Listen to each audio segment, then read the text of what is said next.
Hi friends, and Happy New Year! I'm Molly Jacobson, Editor-in-Chief over at dogcancer.com, self-professed dog health nerd, and crazy dog mom. Hopefully also your best friend who would never steer you wrong when it comes to dogs. It's New Year's as I record this, and resolutions kind of aren't my thing because I typically, like most people I think, ditch them within a couple of weeks. But when I make a resolution on behalf of someone else, especially my dogs, I tend to keep those. So this year I'm thinking about what kind of resolutions I can make to my dog Chloe to make her life better in the coming year and by extension my own life, because I firmly believe that when our dogs live a good life, we live a good life. So let's talk about some of those resolutions. I'll share them with you, and maybe one of these will resonate with you and you'll want to add them to your New Year's resolutions and do it on behalf of your beloved dog. Resolution number 1, keep up with your regular vet visits.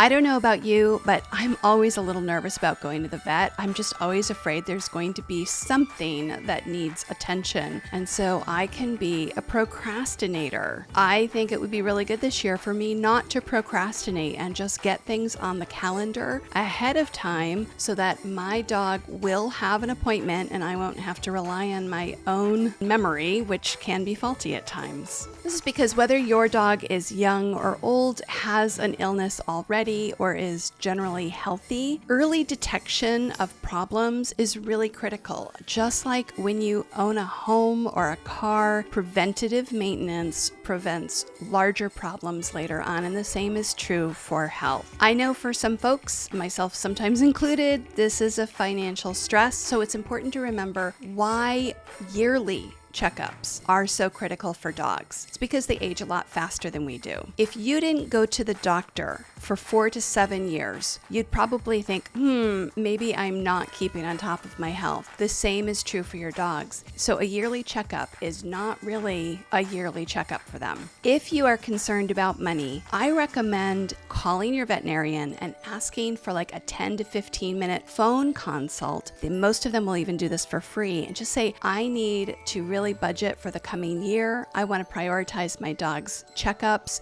but I'm concerned about money, so I want to have an idea of what is coming up that I will need to spend on and what might not be as important. A vet tech or a nurse might also be able to have this conversation with you after they consult with the veterinarian on your dog's behalf. So talking about it ahead of time can just keep that conversation really matter of fact and less emotional than if it comes up in the spur of the moment in a veterinary visit later on in the year. The other nice thing about having this conversation with your veterinarian is that it creates a relationship, builds the bond. It's really important to trust your healthcare professionals. And if you don't like the way the veterinarian handles this conversation, or if they don't want to have it with you, well, that gives you the time and the incentive to find someone else who is willing to build a real working relationship with you.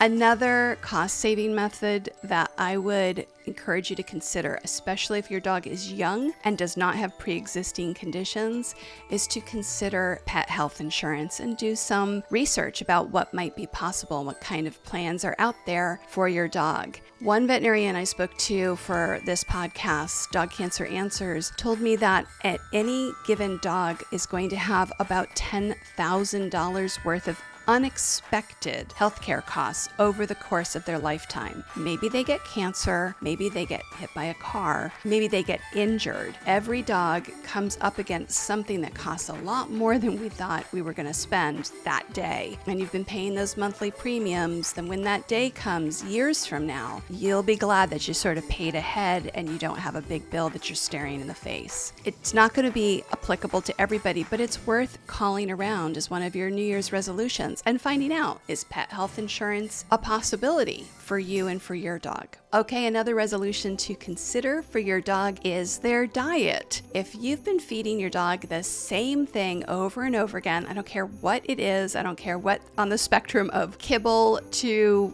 some very, very expensive human grade food you're feeding, it's worth reviewing this year. Make a resolution to improve your dog's diet. Now, that does not mean you have to go whole hog all the way. It might be just adding some broccoli to their kibble, or finding a way to add something to their food, or buy a better grade of food, or if you can, visit with a pet nutritionist and find out exactly what's going on for your dog. There is no one-size-fits-all diet for humans, and there is no one-size-fits-all diet for dogs. So because of that, it's worth taking a look at your dog, their age, their activity levels, any health conditions, and seeing if there's somewhere you can tweak their diet. I'm not giving you dietary advice here because there's just too much information to cover. And as I said, there's no one-size-fits-all advice, but it might be worth it this year to take a look at your dog's diet and see if you can make an improvement. I cook for my dog based on balanced recipes, and I buy any ingredient that I can in bulk, and I have enough freezer space to store those proteins, especially frozen, until I'm ready to use them. And that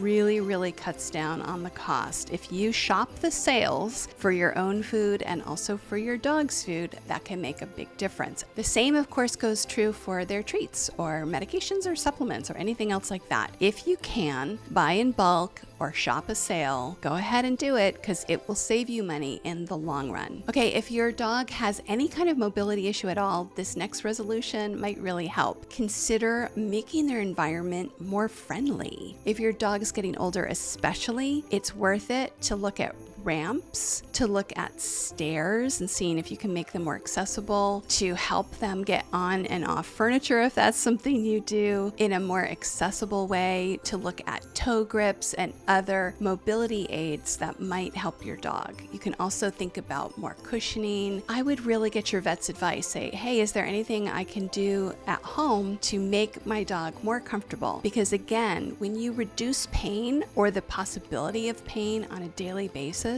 then you are actually saving wear and tear on their body over time, and it results in a healthier and happier life long term. Of course, there are always supplements that you can start sort of at any age. I'm, of course, a huge fan of EverPup. I've known about this product, used it, and been involved with it since its beginning and really love it. So that has good joint support, and there's lots of other supplements that can help with joints. Okay, here's another resolution. Stimulate their mind. One of the easiest and most free ways to stimulate your dog's mind is actually to take them on a sniffari, where they just sniff, sniff, sniff, sniff, sniff, and you go at their pace. You might not walk far, but they will get a world of information through their nose, even in just a half-hour little exploration of your block. Of course, there are also puzzles and toys and all kinds of agility things that you can do with your dog, training your dog, doing simple tricks, or really getting serious about making sure that they come on command. All of those things that we should all do as dog lovers to make our dogs safe and happy and healthy and sociable. Those are all really wonderful things to do, and it wouldn't be a bad way to make a resolution for the new year that you're going to enhance your dog's mental enrichment in some way. Okay, here's another big one, and this is probably the one your dog really wants you to make. Quality time every day. They don't care whether it's 5 minutes or half an hour. Well, actually they do. They probably would rather have an hour or 2 hours or the entire day. But whatever time you can make where you really carve it out just for your dog, where they know that you are really spending time with them. This is one of the reasons I talk to my dog non-stop, and I've always talked to my dogs even when I was a little kid. Talking to your dog lets them know that you are paying attention to them. I literally pretend that they have their side of the conversation. I'm not really pretending. I fully believe they have their side of the conversation.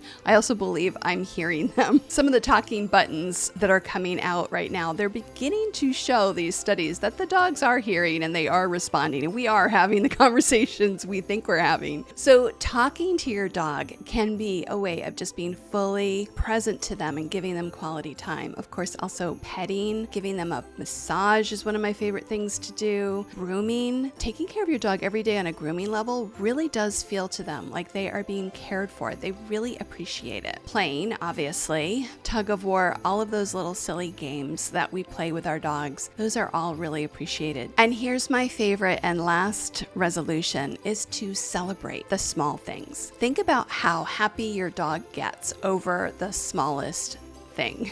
Not all dogs are like this, but a lot of the dogs I've had, it seems like the tiniest little thing just lights up their face. There might be just a special spot under their chin or behind their ears that when you scratch there, they just always break into a big smile. I think that taking that attitude yourself this year is a really good resolution. It'll help you and help your dog. It's been shown that when we focus our attention on positive things and positive experiences, we tend to notice more positive things and positive experiences, and that makes us feel like the world is more full of positive things and positive experiences. So I think a really good resolution is just to be more like dogs and notice the good stuff and try to shake off the bad stuff. Isn't that what it's all about? The reason we have dogs is because they remind us of the good stuff. They remind us of love and loyalty and friendship. And those are the things that ultimately sustain us humans throughout the year. So as you make your New Year's resolutions, I hope these might have tickled your imagination and possibly helped to add one or two to your list that maybe don't feel quite as burdensome as go to the gym 3 days a week. Like maybe it would just be more fun to go for a walk with your dog, and maybe that's actually a commitment you'll keep. I hope that they're helpful to you. I hope that the new year brings you lots of small and big wins, and I hope that these resolutions serve you and your dog to increase your quality of life, because that's what we're here for. If this video has been helpful to you, please like and share it. Please leave a comment with your own resolutions for the new year related to your dog's health and longevity, and we look forward to seeing you soon. Take good care.